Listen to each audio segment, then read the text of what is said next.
Bonsoir. Dans les allées de ce centre commercial, on rend hommage aux sages-femmes. Ça tombe bien parce qu'aujourd'hui, nous allons parler de grossesse précoce. 90 en 2011, 120 en 2012. Y a-t-il de quoi s'alarmer? Quelles sont les raisons pour lesquelles les naissances augmentent chez les jeunes? Tentative de réponse à travers cette enquête. Et puis juste après, je vous propose de retrouver notre invité. On fait un bras passer, on fait l'autre passer. Et la tête.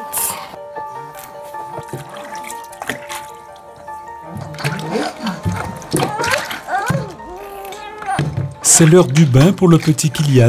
Nous sommes à SOS Maternité et la maman du nourrisson, comme chaque matin, s'occupe de sa toilette.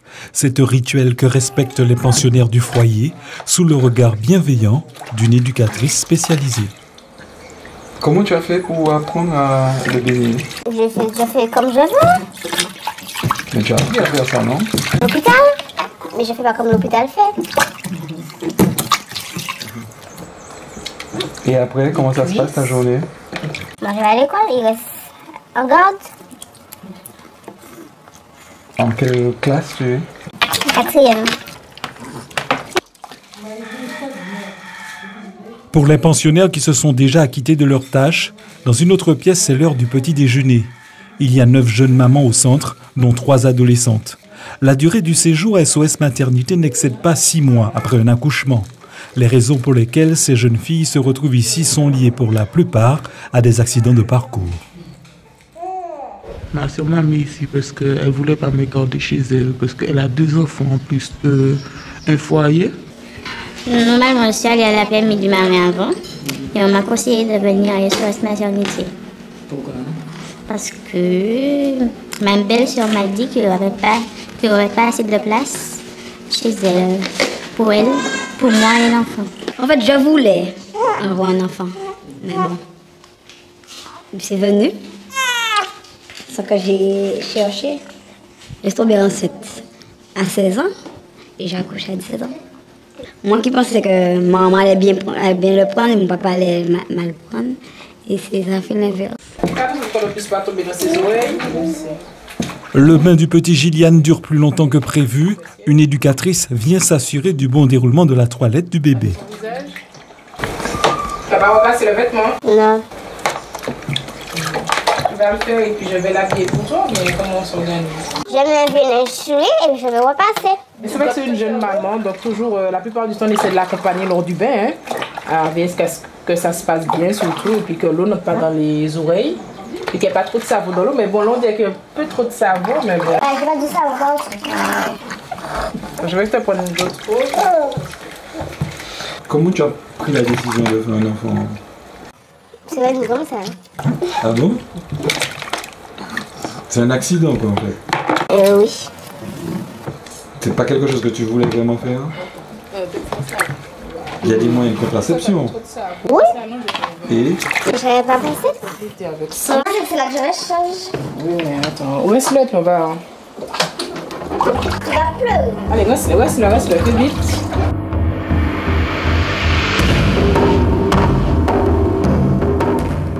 Accidents ou grossesses désirées, chaque année dans le monde, les mineurs sont à l'origine de près de 16 millions de naissances.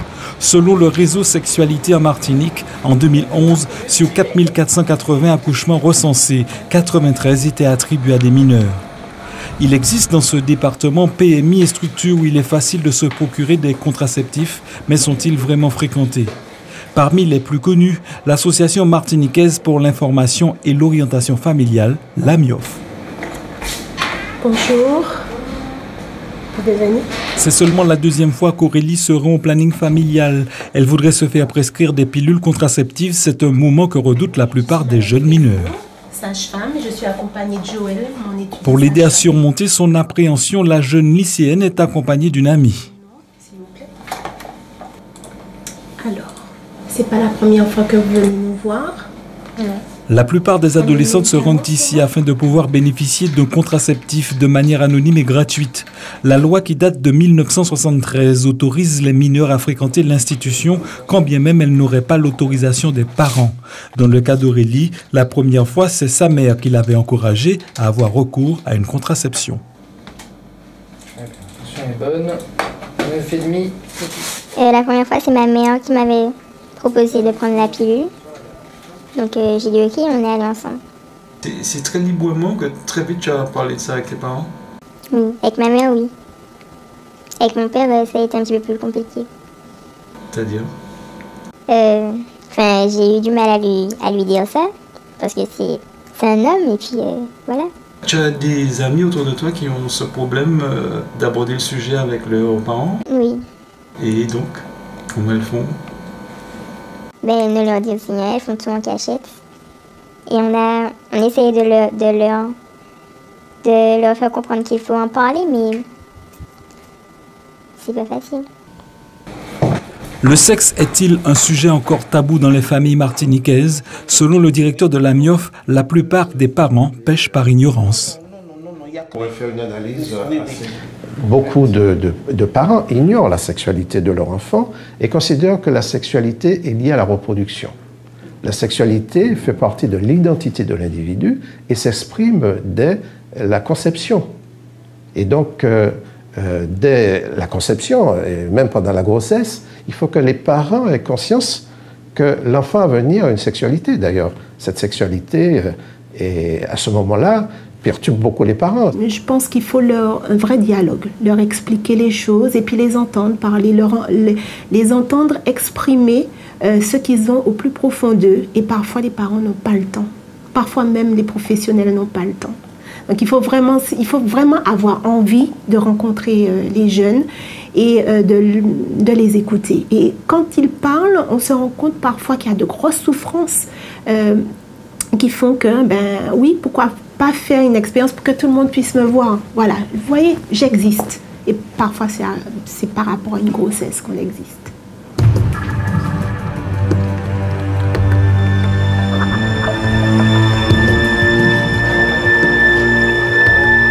Lorsque le dialogue avec la famille est rompu, c'est à l'école que les jeunes filles se confient. Quand elles attendent un enfant, ce sont les infirmières qui deviennent leurs confidentes. Bonjour, vous pouvez rentrer. La grossesse de Samia était bien entamée quand le médecin scolaire s'en est aperçu lors d'une banale consultation. Bonjour, comment vas-tu? Alors, ton accouchement s'est bien passé? Tu as accouché à combien de semaines? Une semaine et un jour, ça veut dire que le bébé était prématuré. Il était en couveuse? D'accord. Et une fois qu'il est né, tu l'as alimenté comment? Avec mon lait et le lait. Alors, ça veut dire que si tu as une montée laiteuse, tu peux passer ici. On a un réfrigérateur. De ce fait, tu peux tirer ton lait et à la sortie des cours, le récupérer pour alimenter ton bébé. Qu'est-ce qu'elles demandent? Qu'est-ce qu'elles attendent de vous? Un soutien. Un soutien, un réconfort et puis une aide. Si les parents ne sont pas au courant, on peut leur proposer un accompagnement afin de prévenir les parents. Samia termine sa première année au lycée. Elle est maman d'une petite fille de 6 mois. Loin des préoccupations des filles de son âge, concilier à la fois ses devoirs et son bébé est pour elle une priorité. Est-ce que ta grossesse est un accident ou c'était voulu? Un accident. C'est un accident, pourquoi? Le préservatif s'est éclaté et j'ai découvert ma grossesse après 5 mois. Comment tu as réagi? J'ai été choqué. Tu avais peur? Oui, parce que il était déjà trop tard pour l'enlever. L'accouchement, comment ça s'est passé? Bien. J'étais déjà à l'hôpital avant d'accoucher. J'étais entré une semaine avant, quand j'avais eu des contractions. Et puis après, j'ai accouché. Et j'ai compris que j'allais être maman, puisque avant je n'avais pas encore réalisé.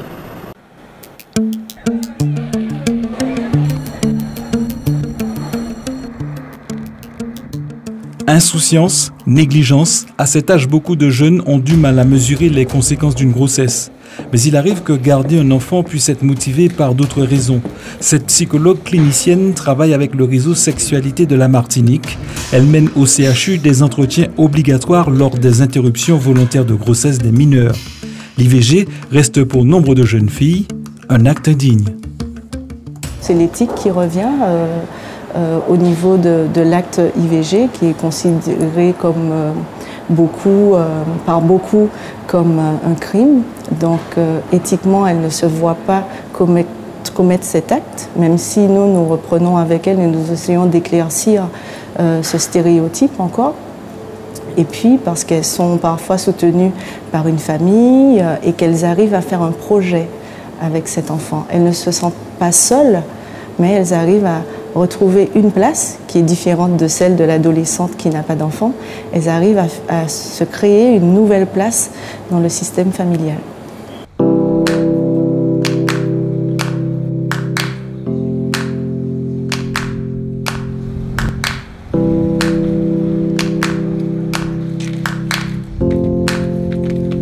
Pensionnaire à SOS Maternité, Carla a choisi de garder son enfant. Souvenez-vous, au petit déjeuner du matin, cette jeune nous confiait les raisons de sa présence au foyer. Ma soeur m'a mis ici parce qu'elle ne voulait pas me garder chez elle, parce qu'elle a 2 enfants en plus un foyer. Aujourd'hui, c'est un jour spécial, celui de sa première échographie. C'est une éducatrice spécialisée qui l'accompagne. Tout au long du parcours, un mélange de joie et d'inquiétude se lit sur son visage. Je pense que si je veux là, ça veut dire que c'est un bon truc qui va me dire que si mon enfant va être mieux ou s'il va avoir un problème. Pour le rendez-vous, il ne faut jamais que je rate des rendez-vous. Dès que c'est un rendez-vous qui est important. C'est ta première échographie? Oui. Le petit souci, c'est qu'elle n'a pas eu de suivi de grossesse avant qu'elle n'arrive chez nous. Donc par conséquent, c'est sa première échographie et il me semble qu'elle a déjà 21 semaines. La grossesse de Carla évolue dans un contexte difficile. Elle n'est pas dans les meilleurs termes avec sa famille. Le père de son enfant a pris ses distances et malgré de faibles revenus, elle s'accroche à cette naissance comme pour prendre un nouveau départ. Bonjour madame, c'est votre tour, vous pouvez venir.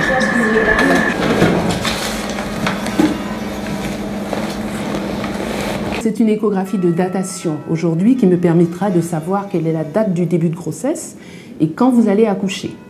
Voilà. Mais dans cette grossesse-là, on va voir si c'est un garçon ou une fille. Pour le moment, je pense que c'est encore trop tôt. Il faudra attendre le 2e trimestre. Mais enfin, il y a des éléments que vous allez voir en fonction de l'âge. Je vous montrerai un petit peu votre bébé. Vous saurez comment il se développe. Après s'être renseignée sur l'histoire de sa patiente, la sage-femme effectue une étude à la morphologie du bébé. Carla a 5 mois de grossesse et n'a jamais fait d'échographie. La santé du bébé pour tout le monde reste une inconnue. Je vais tout de suite vous faire entendre son cœur.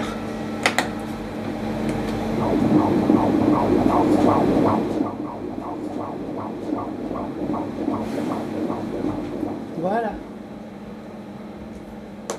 On ne pourra plus lui faire le calcul de risque de la trisomie 21, mais on lui fait quand même une échographie de morphologie de qualité afin qu'on puisse éliminer le maximum d'anomalies.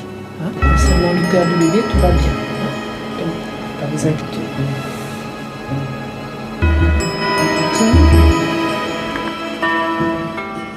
Découvrir les premières images de sa progéniture sur un écran, un moment presque magique.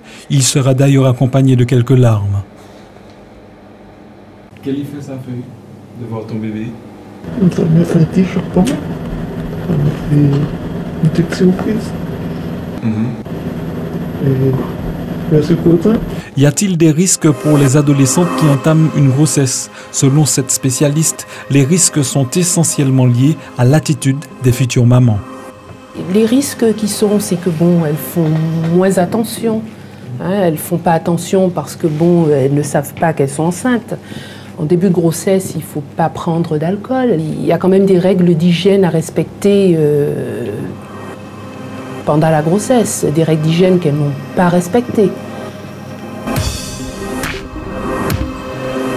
En Martinique, le nombre d'accouchements chez les moins de 18 ans est passé de 90 en 2011 à 109 en 2012. Le phénomène semble en augmentation. On constate une petite augmentation actuellement de grossesses non désirées chez les mineurs. Et ceci est lié à plusieurs facteurs. D'une part, c'est vrai que la problématique de l'éducation à la sexualité en milieu scolaire mérite d'être revue. D'ailleurs, le rectorat et le ministère de l'Éducation nationale, d'ailleurs, est en train de revoir cette problématique avec l'application des décrets qui prévoient qu'il y ait 6 heures d'information et d'éducation à la sexualité en milieu scolaire, de la CM à la terminale. Et donc, ce décret qui date déjà de plus de 10 ans n'est pas véritablement appliqué. L'école joue-t-elle son rôle dans l'éducation sexuelle des jeunes? L'éducation à la sexualité en milieu scolaire est une obligation légale depuis la loi Aubry du 4 juillet 2001. Mais faute d'avoir prévu les moyens sur le territoire français, les interventions sur ce thème sont dispensées de manière inégale. Collège du François. Dans cette salle, des élèves de seconde commercialisation et services restauration. Avec leurs professeurs de biotechnologie, plusieurs chapitres autour de la sexualité sont abordés. La prévention et la santé font partie du programme de cette section. Sur la thématique de la sexualité, contrairement à la majorité des enseignants, Madame Baltaz est parfaitement formée. Quels sont les moyens qui existent justement pour parer à tout cela? Alors, la pilule du lendemain, comment ça fonctionne? Ça remémore aux élèves, par exemple, la contraception, il ne faut pas faire des choses n'importe comment. Il y a des principes à avoir, en fait. Est-ce que c'est facile pour vous d'avoir accès au préservatif? Oui. Alors, où est-ce qu'on peut le trouver? On peut le trouver où? Alors, pharmacie uniquement? Au lycée, on a un distributeur. Quoi encore? Dans les supermarchés. Ça nous apprend plus de choses qu'on ne savait pas encore. Ça nous permet de discuter avec nos parents, nos membres de la famille, quoi. Ça nous apporte des choses, un plus, puisqu'on connaît déjà, on entend déjà parler à la télé, les médias, etc. Donc voilà. C'est pas vraiment une affaire de filles, c'est plus, comme on dit, plus une affaire de couple. Des discussions, des échanges autour de la sexualité. Les jeunes affichent un certain intérêt pour le sujet. Mais y a-t-il d'autres effets bénéfiques pour ces esprits fragiles? C'est utile, c'est-à-dire que là pour l'instant ils ont les informations scientifiques, c'est-à-dire qu'ils connaissent leur cours, mais après je pense que ça va faire du chemin dans la tête, ils vont finir par se rendre compte que, en fait, quand ils connaissaient déjà tout ce qu'il fallait, mais c'est la pratique et puis les communications avec les parents, c'est très difficile. Avec les élèves de terminale, on a déjà un autre discours, parce que quand j'aborde le problème, ils sont déjà installés dans leur vie sexuelle, si on peut dire. Ils ont déjà leurs moyens de contraception, leurs préservatifs, ils vont demander à la vie scolaire, ils vont demander à l'infirmerie. Ils ont une autre démarche. Au lycée du François, la communauté scolaire se prépare à redoubler d'efforts quant à l'éducation sexuelle de ses élèves. Cette année, 4 grossesses sont signalées, des statistiques qui interpellent. L'année dernière, aucun cas n'avait été enregistré. Désormais, la priorité du corps enseignant est d'accompagner les jeunes mamans pour la suite de leur scolarité. C'est toi? Oui, j'ai souhaité te rencontrer pour faire un peu le point avec toi sur ta reprise. Et puis, je voudrais savoir aussi si tu as des difficultés, si tu as besoin d'aide. Donc, dis-moi un peu comment ça se passe. Donc, à la maison, ça se passe très bien. Mais c'est les cours qui me fatiguent. Après avoir été rentrée à la maison, c'est les cours qui me fatiguent, avec les leçons. En plus, il faut gérer bébé, passer un petit moment avec elle. Et après, rentrer dans les cahiers. D'accord. Mais tu as quand même une aide à la maison? Oui, toute la famille me soutient. D'accord. Cette jeune maman est en première. Elle cumule plusieurs heures de cours par semaine. Comment concilier l'école et le rôle de maman? Comment ces élèves mères vivent-elles leur scolarité? C'est au cas par cas. Les 2 jeunes que vous avez rencontrés ce matin, ce sont des jeunes qui ont la famille derrière, qui n'ont pas été lâchés par les parents, même si ça a été un événement difficile à assumer pour des parents. Donc là, ils sont en confiance. Et puis en plus, dans l'établissement scolaire, les professeurs continuent avec eux. Nous, à la direction, on les accompagne, donc il n'y a pas de raison d'être déstabilisé, même s'il y a des passages à vide, des moments de fatigue, des moments de doute. Mais quand le parent ne suit pas, pour une raison, je ne juge pas, je dis que c'est quelque chose de très difficile, là c'est autre chose. Comment tes parents ont appris la nouvelle? C'est ma mère Elle sentait, elle avait déjà des soupçons, vu les symptômes. Donc comme elle est déjà mère, donc elle a su tout de suite que c'était ça. Et avec un test, ça a confirmé sa réponse. Ton père, comment il a vécu ça? Choqué au début comme tous parents, mais ils ont suggéré avec la donc c'est fait, donc ils nous ont encadrés, la famille, voilà. Mais là maintenant tout se passe bien. Quel profil ont ces élèves mères recensés chaque année dans l'académie? Le phénomène interpelle également le rectorat de Martinique. Ce groupe de travail a procédé à une étude sur les grossesses en milieu scolaire. Il est composé d'assistantes sociales qui interviennent dans certaines communes de l'île, la plupart dans plusieurs établissements à la fois. Ces fonctionnaires de l'éducation nationale sont en pleine analyse d'une étude réalisée à partir d'un échantillon de 16 jeunes mamans scolarisées. La majorité des jeunes filles poursuivent leur grossesse, mais une partie seulement le fait par choix et les autres, c'était parce que le délai légal était dépassé. Bien, moi, j'avais une jeune fille qui, c'était vraiment par choix, parce qu'elle s'était retrouvée enceinte l'année précédente. Elle avait été obligée d'interrompre sa grossesse quand la grossesse donc, a été mise à jour dans la famille. L'autre jeune fille, bah, c'est accidentel, elle était plus dans le faire plaisir aux copains. Et moi, quand je l'ai reçue, elle m'a dit, mais j'étais pas dans ça, c'est quoi ça? Donc pour elle, sa grossesse, elle l'a subie et on peut même se poser un peu de questions. C'était un projet ou D'après les chiffres, sur 170 grossesses recensées dans l'académie pour l'année 2011-2012, 25 viennent du collège, 27 du lycée général et 108 du lycée professionnel. Certaines grossesses non déclarées échappent tout de même à ces statistiques. Qui sont ces jeunes mamans? De quel environnement familial sont-elles issues? 81% donc, des jeunes filles enceintes sont issues de familles monoparentales. 62% entretiennent des relations régulières avec leur père et 78% ont de bonnes relations avec leur mère. Donc on a quand même 81% qui sont issus de familles monoparentales. Famille monoparentale, foyer instable, les jeunes mères de SOS Maternité ont chacune leur histoire. On est vendredi, la responsable du centre d'hébergement fait une visite de routine, histoire de voir si avant le départ, les chambres sont rangées. Je vais voir Samantha dans sa chambre. Ok. Ça veut ma chambre quoi? D'abord, c'est bien. Nous avons des jeunes qui sont scolarisés et nous avons la partie garde de bébé et la partie le quotidien, c'est-à-dire on apprend les jeunes à faire le repas, à entretenir une maison, à être maman. On leur apprend tout ça. C'est un apprentissage de la vie au quotidien. Samantha, les bons tombés, bon. Les jeunes qui nous sont confiés sont des jeunes qui sont en difficulté, hein, c'est-à-dire qu'elles sont en attente d'un bébé et elles se trouvent en difficulté soit parce que déjà la famille est déjà carencée ou soit elles sont déjà dans des structures comme les MEX où elles ont eu un échec, soit avec... elles vivaient des fois en couple hein, et elles ont eu un échec quand la grossesse survient. Et soit elles nous sont envoyées par l'aide sociale à l'enfance, soit par le juge, soit par les familles elles-mêmes, ou les majeures viennent d'elles-mêmes. Veille de week-end, celles qui le peuvent rejoignent leur famille. C'est le cas de la maman de Kylian, l'une des pensionnaires du centre qui le matin avait du mal à doser la quantité de savon lors du bain de son bébé. La jeune fille a des relations conflictuelles avec sa mère. Les éducatrices qui l'accompagnent espèrent que la présence du bébé pourrait améliorer leur rapport. Il y a une semaine que Véronique n'a pas vu son petit-fils. Les retrouvailles avec le nourrisson sont plutôt chaleureuses. Bonjour Kylian, me voici, tu dormais? Voici mamie Doudou.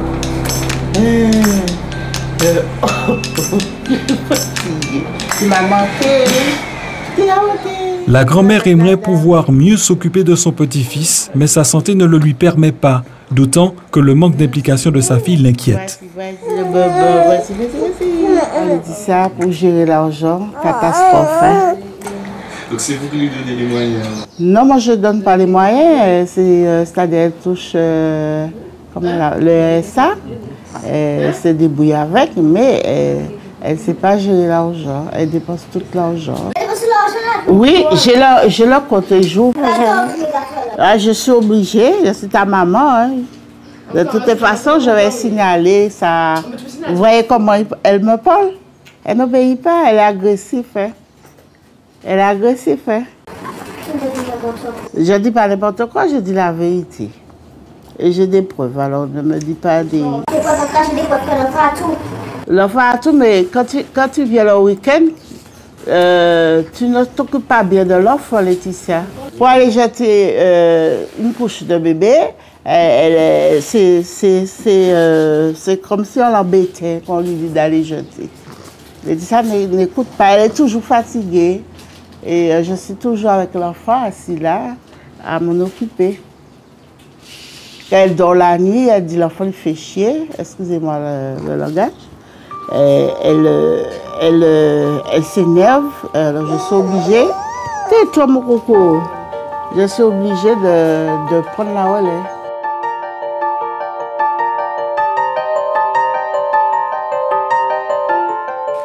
Laetitia cherchait-elle dans la maternité des réponses à son mal-être? Certaines histoires de vie génèrent parfois des frustrations qui peuvent engendrer des actes irréfléchis.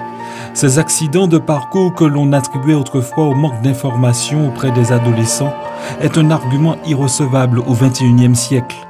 Quelle explication donner aujourd'hui à l'ampleur du phénomène des maternités précoces, si ce n'est la déstructuration des familles?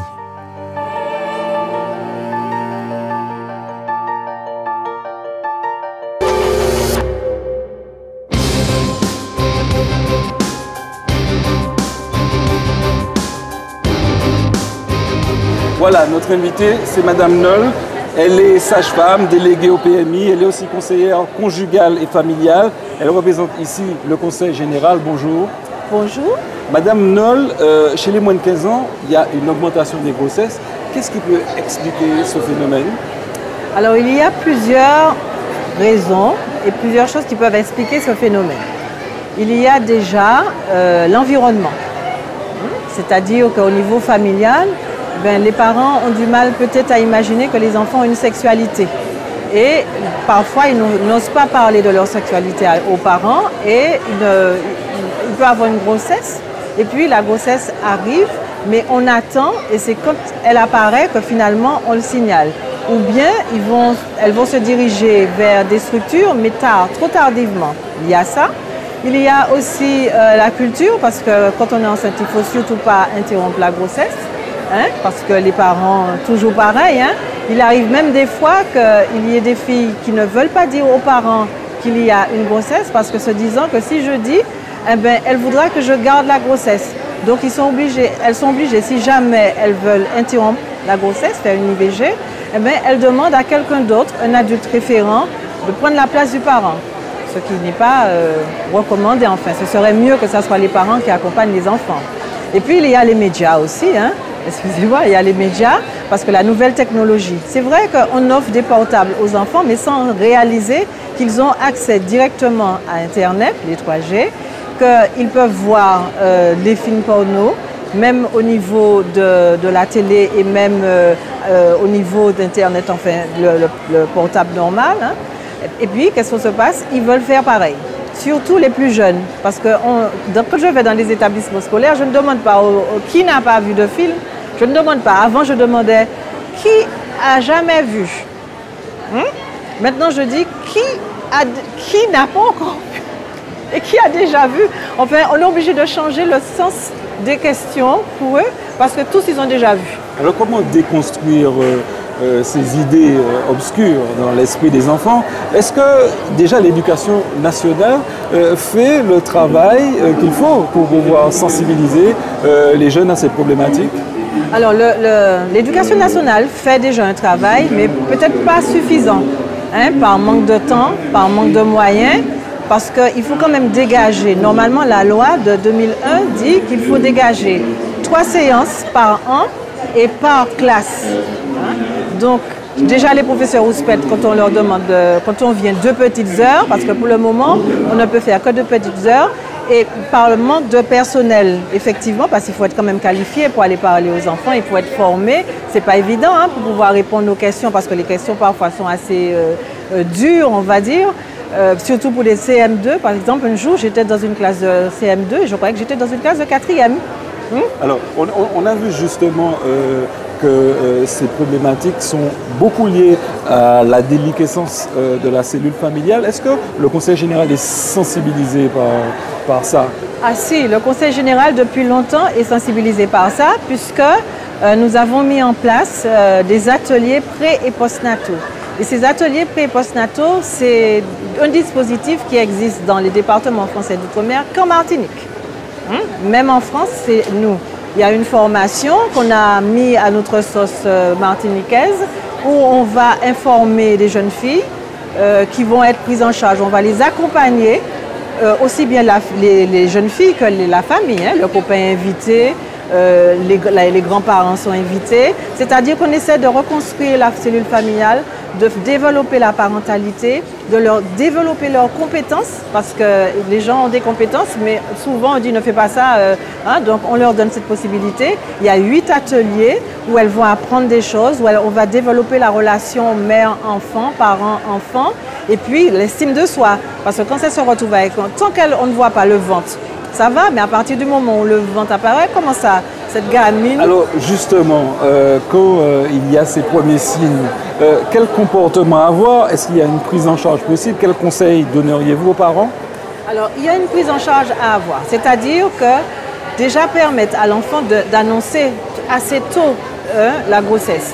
Mais avant même que la grossesse n'arrive, c'est informer au niveau de la contraception. Bien sûr, on va dire qu'on ne va pas donner à un enfant de 13 ans, de 12 ans la pilule, ou bien lui dire à ton copain de mettre le préservatif, ni à elle de mettre le préservatif féminin. Mais on va quand même informer justement pour qu'elle n'ait pas à arriver à ce stade qui est d'avoir des rapports sexuels sans protection et même d'avoir des rapports déjà. Madame Noll, je vous remercie. Merci. Voilà, l'émission touche à sa fin. J'espère que vous en savez un peu plus sur les grossesses précoces à la Martinique.